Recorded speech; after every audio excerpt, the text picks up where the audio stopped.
Was Muhammad's name mentioned in the gospel, and do Christians have to follow his teachings?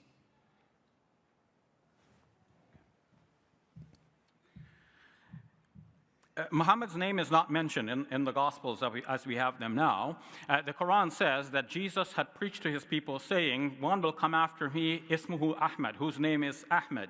And Ahmed in Arabic comes from the same root as the word Muhammad, meaning somebody who is praised.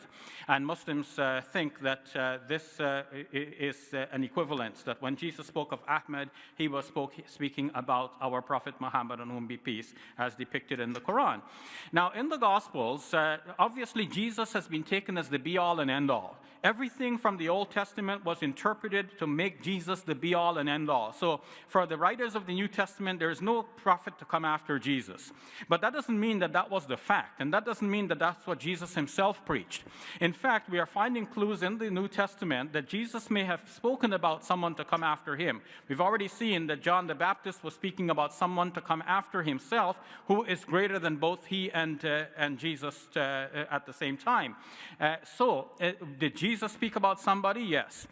Jesus apparently spoke about a paraclete, and in Syriac, if this was written without any vowels, it would be paraklutos, or could be paraklutos, which means the same Ahmed, one who possibly is praiseworthy.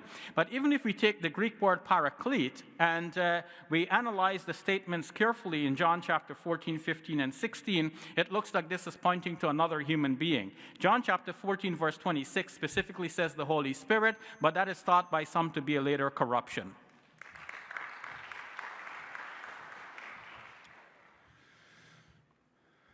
All right, well, since we're going to this passage, very interesting. So in John chapter 14, verse 16, Jesus says, I will ask the Father, and he will give you another helper, paraclete here. There's no manuscript that says paraklutos, that he may be with you forever. That is the Spirit of truth. So Jesus immediately clarifies who he's talking about. He's talking about the Spirit of truth.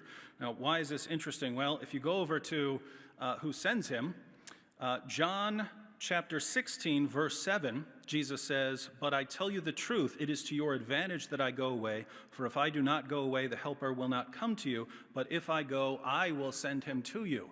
So, you Muslims, you believe that Jesus sent Muhammad? Jesus is the one who sent Muhammad? Who's the one who sent Muhammad? That's Allah, right? All right, well, Jesus says he's the one who sends the helper. If I go away, I will send him. So if Jesus is the one who sends the helper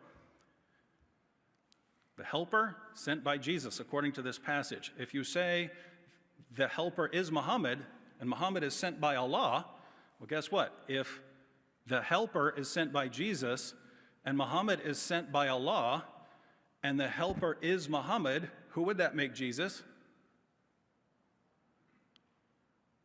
If the helper is sent by Jesus, and Muhammad is sent by Allah, and you're saying that the helper is Muhammad, who would that make Jesus? That would make Jesus Allah. So be careful how you use these passages.